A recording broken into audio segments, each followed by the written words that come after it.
Hi, Ben. I completely understand why you might search your symptoms online. It feels quick and convenient. However, relying only on the internet instead of seeing a qualified doctor can be risky. Online information should be treated as a starting point, not a final diagnosis, because it doesn't consider your full medical history, test results, or other important factors. I strongly recommend booking an appointment with a licensed medical professional whenever symptoms persist or seem serious. A doctor can properly examine you, ask the right questions, and order tests if needed. It would also help if you kept a simple record of your symptoms so you can explain them clearly during the consultation. Avoid jumping to worst-case conclusions based on random websites or forums, because not all sources are reliable, and some are created just for clicks. Your health is too important to depend on guesswork. Using the internet for basic awareness is fine, but you should trust a qualified doctor for diagnosis and treatment so you can make responsible decisions about your health.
The first time I tried a new sport was during my first year of college, when I decided to learn badminton.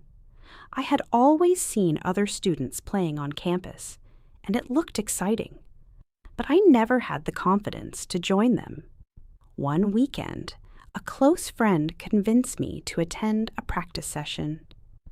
At first, I felt awkward because I kept missing the shuttlecock and struggled with my timing. However, my friends patiently showed me the correct grip and basic footwork techniques. As the game progressed, I slowly improved and even managed to win a few points, which boosted my confidence. By the end of the session, I felt proud and surprisingly energized. This experience taught me that trying something new can be uncomfortable at first, but with persistence and support, it can become both enjoyable and rewarding.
In this picture, I can see several people stuck inside an elevator on the 7th floor.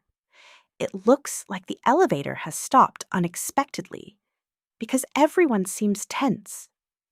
On the left, there's a businessman wearing a suit who is pressing the emergency button while checking his watch, so he's probably worried about being late. Behind him, a teenage boy with headphones looks slightly annoyed but calm. In the center, an elderly woman appears nervous, holding her handbag tightly. Next to her, a young woman is looking at her phone, but it shows no signal. On the right, a man is wiping sweat from his forehead, which suggests he's anxious.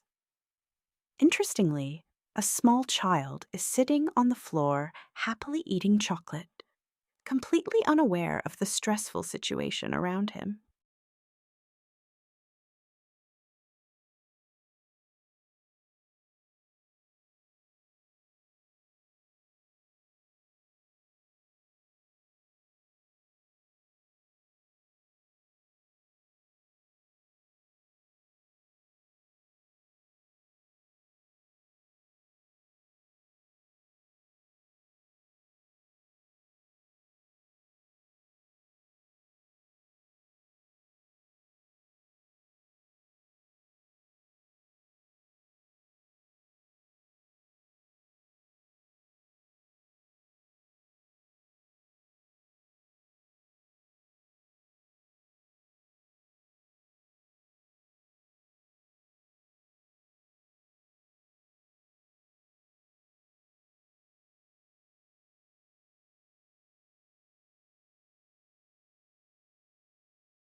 From what I can see, I think the elevator will probably start moving again soon after someone responds to the emergency button. The businessman has already pressed it, so building security or a technician is likely on the way. In the next few minutes, we might hear a voice through the speaker asking everyone to stay calm. The anxious man who is sweating will probably feel relieved once he realizes help is coming. The woman checking her phone may stop trying to get a signal and focus on reassuring the elderly lady beside her. The father sitting on the floor will likely continue comforting his family. Meanwhile, the little boy will probably remain cheerful, not fully understanding the situation. Eventually, the doors may open and everyone will quickly exit feeling stressed but thankful.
Hi, Mike. I understand why you like amusement parks. They're exciting, fun, and perfect for relaxing. However, I honestly think visiting historical sites would be a much more meaningful experience for us. At an amusement park, the thrill only lasts a few minutes per ride. But at a historical site, we can learn something valuable that stays with us for years. Exploring places like ancient monuments or famous landmarks helps us understand culture, history, and how society has evolved. It also gives us a chance to take amazing photos and have deeper conversations, instead of just waiting in long lines. Plus, historical trips can still be enjoyable and adventurous, especially if we explore a new city. I really believe this kind of trip would be both fun and enriching for both of us.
Hey, Dave. I wanted to have a quick chat with you about something that's been affecting the team. I've noticed that you've been arriving late quite often recently, and it's starting to delay some of our projects. When you're not there at the beginning of meetings, we sometimes have to repeat discussions or postpone decisions, which makes it harder for us to meet deadlines. I completely understand that unexpected things can happen, but the rest of the team is feeling a bit frustrated. I really value working with you, so I thought it would be better to talk openly instead of letting tension build up. Is there anything going on that we should know about? Maybe we can find a solution together.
Yes, I do believe that online friendships can be just as meaningful as in-person friendships, although they may look different on the surface. Meaningfulness is not defined by physical proximity, but by emotional connection, trust, and consistent communication. For example, when people connect online, they often share their thoughts more openly because they feel less judged. This can actually lead to deeper conversations about personal goals, struggles, and values. In many cases, online friends support each other through difficult times by offering advice, encouragement, or simply being available to listen. Emotional support does not lose its value just because it comes through a screen. However, I also think effort is crucial. Without regular communication and genuine interest, online friendships can fade quickly. In-person friendships may feel more natural because of shared physical experiences, but online relationships can be equally strong if both people invest time and honesty. In short, the depth of a friendship depends more on sincerity and emotional connection than on whether the interaction happens online or face-to-face.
Hey, Steve, you won't believe what I just saw.